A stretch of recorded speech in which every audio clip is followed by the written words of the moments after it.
Hello दोस्तों, नमस्कार। कैसे हैं आप सभी। स्वागत है आप सभी का SSC mania by MD classes YouTube channel पर। दोस्तों, जैसे कि आपका मार्च का महीना समाप्त हो रहा है, अप्रैल के महीने के ओर हम जैसे बढ़ रहे हैं ना, तो एसएससी के जो एग्जाम्स हैं उनकी ओर भी हम जल्दी से और बहुत तेजी से अग्रसर हो रहे हैं, क्योंकि अप्रैल वो महीना है जिसमें एसएससी की वैकेंसियां आना स्टार्ट हो जाएंगी। सबसे पहली वैकेंसी कौन सी है, तो एसएससी में आने वाली सबसे पहली वैकेंसी आपकी हो जाएगी सर यही है ना, एसएससी सिलेक्शन पोस्ट फेज 13 के लिए है ना। सिलेक्शन पोस्ट इसे क्यों कहा जाता है मैं आपको बता चुका हूं। अगर आप इसी चैनल पर हमारा पहला वीडियो देखेंगे तो वहां पर आपको आइडिया लग जाएगा सर इसको सिलेक्शन पोस्ट नाम क्यों दिया गया है। मैं एक बार आपको और बता दूं संक्षिप्त में कि अगर सिलेक्शन पोस्ट की बात करें तो एसएससी के अंदर ये ऐसी वैकेंसियां हैं जो सीजीएल, सीएचएसएल और एमटीएस में नहीं भरी जाती हैं। यानी ऐसी पोस्ट जो हाई स्कूल, इंटर और ग्रेजुएशन, 10th 12th और ग्रेजुएट से जो वैकेंसियां सीजीएल, सीएचएसएल और एमटीएस में नहीं भरी जाती हैं, वो सिलेक्शन पोस्ट के नाम से आप फेज 13 के थ्रू भरी जाएंगी। ये आपका फेज 1 से स्टार्ट हुआ है, ये 13 आपका है ना, 13 अभी आप 12 वैकेंसियां आपकी सिलेक्शन पोस्ट में हो चुकी हैं, 13वीं वैकेंसी है। हम इसके बारे में विस्तार से चर्चा करेंगे। योग्यता क्या है, सैलरी क्या है, सिलेबस क्या है और सिलेक्शन प्रोसेस इसका क्या होता है, बहुत अच्छे से और शानदार तरीके से चीजों को हम डिटेल में समझने वाले हैं। अगर हम बात कर लें यहाँ पर तो भाई जो सिलेक्शन पोस्ट का फॉर्म है ना, फेज 13 का जो फॉर्म है इस कब आ रहा है, तो 16 अप्रैल से फॉर्म भरना स्टार्ट होंगे।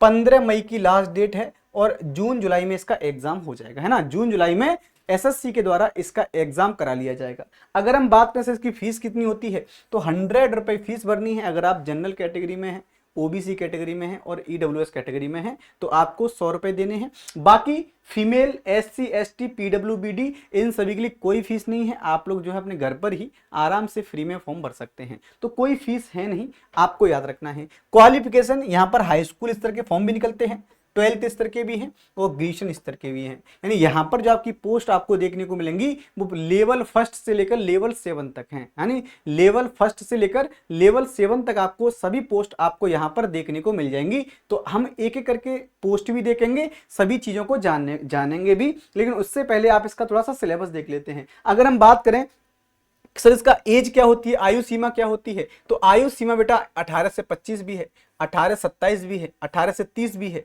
18 से 35 कुछ कुछ पोस्ट के लिए है, 18 से 37 भी कुछ पोस्ट के लिए है और 18 से लेकर 42 भी कुछ पोस्ट के लिए है। ये आपका एक एज में रिलैक्सेशन होता है। एससी एसटी को 5 साल की छूट है, ओबीसी को 3 साल की छूट होती है एज में, पीडब्ल्यूबीडी का मतलब जो फिजिकली चैलेंज्ड होते हैं उनको 10 साल की छूट होती है। अगर कोई व्यक्ति फिजिकली चैलेंज के अलावा ओबीसी में आता है तो 3 और ऐड कर लो, 10 और 3 13 हो गया। और कोई व्यक्ति अगर फिजिकली चैलेंज्ड है और एससी एसटी में है तो 15 साल की छूट आपको देखने को मिलेगी। तो ये सिंपल प्रोसेस है सभी भर्तियों में, ऐसा नहीं कि सिर्फ एसएससी कराता है, सभी भर्तियों में जो सेंट्रल गवर्नमेंट की होती हैं वहां पर ये आपको देखने को मिल जाएगा भाई। ठीक, चलिए भाई अब हम बात करें सर इसका जो है, इसमें जो है इंपोर्टेंट सर्टिफिकेट क्या होगी। देखो जरूरी नहीं कि जब आप लोग फॉर्म भरने जा रहे हो तब ये सर्टिफिकेट आपके पास हो, लेकिन अगर आप एसएससी के किसी भी एग्जाम की तैयारी कर रहे हो मेरे भाई, एसएससी के किसी भी एग्जाम की तैयारी कर रहे हो तो ये डॉक्यूमेंट आप उस परीक्षा के लेवल के जो डॉक्यूमेंट होते हैं सबको सब आपको तैयार करा के रख लेने हैं। अगर हम स्पेशली सिलेक्शन पोस्ट की बात करें तो मान लीजिए आपने हाई स्कूल से भरा तो हाई स्कूल का सर्टिफिकेट आपके पास होना जरूरी है। अगर आपने 12th से भरा तो 12th का सर्टिफिकेट होना चाहिए, ग्रेजुएशन से भरा तो ग्रेजुएशन का सर्टिफिकेट होना चाहिए, है ना। इसके अलावा कास्ट सर्टिफिकेट आपके पास होना चाहिए, वो भी सेंट्रल गवर्नमेंट का, क्योंकि आजकल जितनी भी सेंट्रल गवर्नमेंट की नौकरियां हैं ना उसमें डीवी के दौरान आपसे ये मांगा जाता है कि भैया आपके पास ये सर्टिफिकेट है कि नहीं है। तो अगर आपके पास है तब तो ठीक है, नहीं है तो फिर दिक्कत हो जाएगी। सर ईडब्ल्यूएस का सर्टिफिकेट आपके पास होना चाहिए, आधार कार्ड, डोमिसाइल और फोटो, ये सभी सर्टिफिकेट आप तैयार करके रख लीजिएगा। लास्ट सिलेक्शन तक आपसे आपके इन डॉक्यूमेंट की जरूरत पड़ती जरूर है ना। लास्ट सिलेक्शन तक हो सकता है कि शुरुआत में न पड़े, तो डीबी के दौरान ये सभी सर्टिफिकेट आपसे मांग लेता है, तो आपको इन चीजों को भी याद रखना है भाई, है ना। इन सभी चीजों को भी आपको याद रखना है। अगर हम बात करें कि सर इसका जो सिलेक्शन प्रोसेस क्या होता है, स्कीम ऑफ एग्जामिनेशन क्या होती है। स्कीम ऑफ एग्जामिनेशन तीनों पोस्ट के लिए, चाहे वो ग्रेजुएशन लेवल की पोस्ट हो, 12th लेवल की पोस्ट हो, 10th लेवल की पोस्ट हो, एग्जाम का पैटर्न सबके लिए कैसा है, सेम है। जैसे हम बात करें सर इसमें रीजनिंग के कितने प्रश्न आते हैं, 25 प्रश्न रीजनिंग से आते हैं, जनरल अवेयरनेस से 25 प्रश्न आते हैं, मैथमेटिक्स से सेम 25 प्रश्न आते हैं, और इंग्लिश से भी इसमें 25 प्रश्न आते हैं भाई, है ना। एक क्वेश्चन कितने मार्क्स का है, तो एक क्वेश्चन 2 मार्क्स का है, यानी आप ये कहोगे सर इसमें जो है 100 क्वेश्चन पूछे जाते हैं, 100 तो क्वेश्चन पूछे जाते हैं जो कि 200 मार्क्स के होते हैं ना, जो कि 200 मार्क्स के होते हैं, याद रखना भाई। यहां पर देखेंगे सर नेगेटिव मार्किंग क्या है, तो 0.50 मार्क्स की नेगेटिव मार्किंग भी आपको देखने को मिल जाएगी। 60 मिनट में आपको ये पूरे 100 प्रश्न करने होते हैं, इजी हैं, हो जाते हैं। पहले का समय गया जब एसएससी के एग्जाम में 2 घंटे का समय मिलता था, लेकिन अब आपका 60 मिनट है। आने वाले समय आप देखोगे सर इससे भी कम करके कहीं ऐसा ना हो 45 मिनट का समय कर दिया जाए। तो ये आपका स्कीम ऑफ एग्जामिनेशन है। अगर हम बात करें सर सैलरी क्या होती है, क्योंकि सैलरी जानना बहुत जरूरी है। हमारे यहाँ आपका एसएससी सिलेक्शन पोस्ट की जितनी वैकेंसियां है ना, वो लेवल 1 से लेकर लेवल 7 तक आपको देखने को मिलेंगी। अगर लेवल 1 की बात करें तो 18,000 से लेकर 21,300 की सैलरी है। लेवल 2 में 19,900 से लेकर 23,800 सैलरी होती है।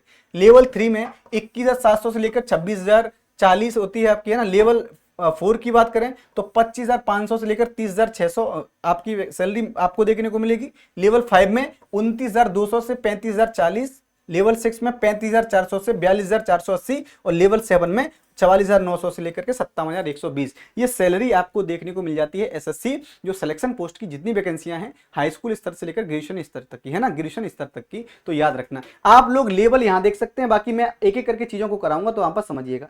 अगर हम यहां देखें सर लेवल क्या है, तो ये आपके लेवल होते हैं, ये वाली आपकी वैकेंसियां हैं। अगर हम इन सभी वैकेंसियों को विस्तार से समझने की कोशिश करें बच्चों, विस्तार से समझने की कोशिश करें, तो आप देखेंगे कि सर इसमें जो पोस्ट मान लीजिए लाइब्रेरी अटेंडेंट की पोस्ट है ना, लाइब्रेरी अटेंडेंट की पोस्ट है, तो ये किससे निकलती है सर, ये लेवल 2 से, ये लेवल 2 की पोस्ट है। और ये इसकी एज ग्रुप क्या है, 18 से 25 है। ये आप कौन भर सकता है, जिसने 12th कर लिया, 10+2 कर लिया है, वही व्यक्ति इसको फॉर्म को भर सकता है। अगर हम बात करें कि सर लेडी मेडिकल अटेंडेंट है, ये सिर्फ किसके लिए है, महिलाओं के लिए वैकेंसी है। तो इसमें भी आपका लेवल 1 की वैकेंसी है, जिसने हाई स्कूल कर लिया है फॉर्म भर सकता है। 18 से 25 एज ग्रुप है। मेडिकल अटेंडेंट की बात करें बच्चों तो ये 18 से 25 से लेवल 1 की है, तो हाई स्कूल आपसे मांगता है क्वालिफिकेशन में। नर्सिंग ऑफिसर की बात करें तो बेटा 18 से 30 से लेवल 7 की पोस्ट है, और इसमें वही व्यक्ति फॉर्म भर सकते हैं जिसने क्या कर रखा है भाई, जिसने नर्सिंग का डिप्लोमा किया हुआ है ना, बीएससी नर्सिंग एमएससी नर्सिंग किया हुआ है, वही व्यक्ति इसमें फॉर्म भर सकता है ना। फार्मासिस्ट की वैकेंसियां आती हैं, ये फार्मासिस्ट में भी आपका 18 से 25 है, लेवल 5 की जॉब है, तो 10+2 यानी ये 12th से वैकेंसियां होती हैं। तो ये पूरी की पूरी आप डिटेल देखेंगे तो ये पूरी की पूरी एक डिटेल है। लेवल 1 से लेकर लेवल 7 तक की पोस्ट आपको देखने को मिल जाएंगी। मान लीजिए लेवल 6 है, 5 है, 7 है, ये ग्रेजुएशन वाली पोस्ट होती हैं। लेवल 2, 3, 4 जो होती है वो 12th वाली पोस्ट होती हैं। लेवल 1 की जो पोस्ट है वो आपकी हाई स्कूल से वैकेंसियां निकलती हैं। तो ये सभी पूरा का पूरा आप देखेंगे, जब नोटिफिकेशन आएगा ना तो आपको सभी पोस्टेज देखने को मिलेंगी। मैं आपको एक बार और नोटिफिकेशन बना करके समझाऊंगा। हालांकि ये जो नोटिफिकेशन है आप जो फेज 12 है उसको आप लोग कहाँ पर देख सकते हो भाई, फेज 12 को आप देख सकते हो, पूरा गूगल पे पड़ा हुआ है, तो वहां पर ये सब डिटेल आपको देखने को मिल जाएंगी, है ना। तो मैंने आपको बता दिया कि कैसे कैसे आपको ये वैकेंसियों की तैयारी करनी है। एसएससी का एक अपना एक फॉर्मेट हमेशा रहा है ना। एसएससी क्या करता है भाई, एक फॉर्मेट से वैकेंसियां कराता है। जैसे एक पैटर्न है एसएससी का, प्रश्न जो पूछे जाएंगे वो 25 प्रश्न चारों सेगमेंट से पूछे जाते हैं। एक प्रश्न 2 नंबर का है। सबसे बड़ी बात क्या है, खुशखबरी की बात क्या है कि इसमें एक ही पेपर होता है, चाहे वो हाई स्कूल लेवल हो, इंटर लेवल हो, ग्रेजुएशन लेवल हो। आपको मेंस परीक्षा नहीं देनी, आपको टियर सेकंड नहीं देना। यहाँ पर एक ही एग्जाम देकर आप सफल हो सकते हैं, और उसके बाद डायरेक्ट आपका डीबी लगा है, डीबी के बाद आप फाइनल सेलेक्टेड हैं। ठीक है भाई। तो आप कहेंगे सर इसकी तैयारी कैसे करें, क्योंकि सबसे इंपॉर्टेंट क्या है, तैयारी। तो बच्चों मैं आपको बता दूं, हमारे इसी चैनल पर एसएससी मैनिया पर ही आपको क्लासेस देखने को मिल जाती है। कितने बजे, शाम को 8 बजे से क्लास होती है इंग्लिश की, सीना मैम की, है ना। रात को 9 बजे से क्लास होती है मेरी जीके जीएस सैलेंसर। तो दोनों ही क्लासेस एसएससी के सभी एग्जाम्स को टारगेट करते हुए कराई जाती है ना। इन क्लासेस में आप जरूर ज्वाइन किया करें। जब आप इन क्लासेस में ज्वाइन करोगे तो आपको अपना लेवल देखने को मिलेगा, और आप हमको भी अच्छे समझ पाएंगे कि हम आपको एक लेवल का पढ़ा रहे हैं कि नहीं पढ़ा रहे हैं। तो चलिए भाई, उम्मीद करता हूं आपको वीडियो पसंद आया होगा। अगर आपको वीडियो पसंद आया है तो अपने दोस्तों के साथ शेयर करिएगा, और हमारे चैनल को सब्सक्राइब कर लीजिएगा। इस क्लास की पीडीएफ के अलावा, जो भी क्लासेस हमारी होती हैं उसकी पीडीएफ के अलावा कोई भी नोटिफिकेशन अगर आप सबसे पहले चाहते हैं तो हमारे टेलीग्राम चैनल एसएससी मैनिया से जुड़िएगा। अगर आप मेरे साथ ज्वाइन करना चाहते हैं, मेरे साथ जुड़ना चाहते हैं, तो GK GS bye silencer MD classes join कर लीजिएगा टेलीग्राम चैनल पर। चलिए तो आज के लिए इतना ही। थैंक यू सो मच, बहुत बहुत धन्यवाद।